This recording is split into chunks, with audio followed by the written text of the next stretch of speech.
News 28 मराठीमध्ये आपले स्वागत आहे। आजच्या मोठ्या बातम्यांबद्दल बोलूया। फुलंब्री येथे तालुकास्तरीय महिला सक्षमीकरण व संवाद कार्यशाळा।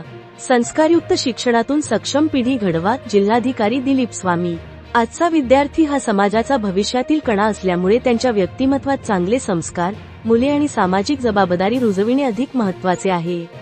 शिक्षक व पालकांनी मिळून त्यास योग्य दिशा देणे आवश्यक आहे, असे प्रतिपादन जिल्हाधिकारी दिलीप स्वामी यांनी आज फुलंब्री येथे केले।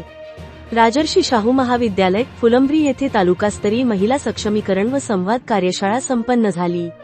उपविभागीय अधिकारी नीलम बाफना, तहसीलदार योगिता खटावकर, संस्थेचे अध्यक्ष द्वारकाभाऊ पाथरीकर, उपाध्यक्ष राजेंद्र पाथरीकर, सचिव उषाताई पाथरीकर, जिल्हा परिषद सदस्य गीतांजली पाथरीकर, सहसचिव वरुण पाथरीकर, माध्यमिक शिक्षणाधिकारी अश्विनी लाठकर, प्राथमिक शिक्षणाधिकारी जयश्री चव्हाण, गट शिक्षणाधिकारी क्रांती दसवाडीकर, शिक्षण विस्तार अधिकारी राजेश महाजन यांसह शिक्षक, पालक आणि विद्यार्थी मोठ्या संख्येने उपस्थित होते।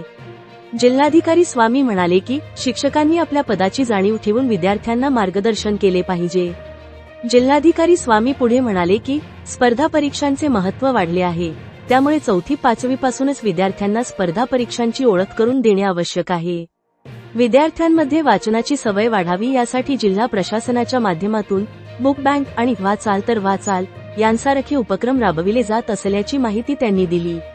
प्रास्ताविक शिक्षणाधिकारी अश्विनी लाठकर यांनी केले। सूत्रसंचालन डॉक्टर सचिन मोरे यांनी केले। गट शिक्षणाधिकारी क्रांती दसवाडीकर यांनी उपस्थितांचे आभार मानले। इंडिया न्यूज 28 वैजापूर तालुका प्रतिनिधी अनिल सूर्यवंशीची रिपोर्ट।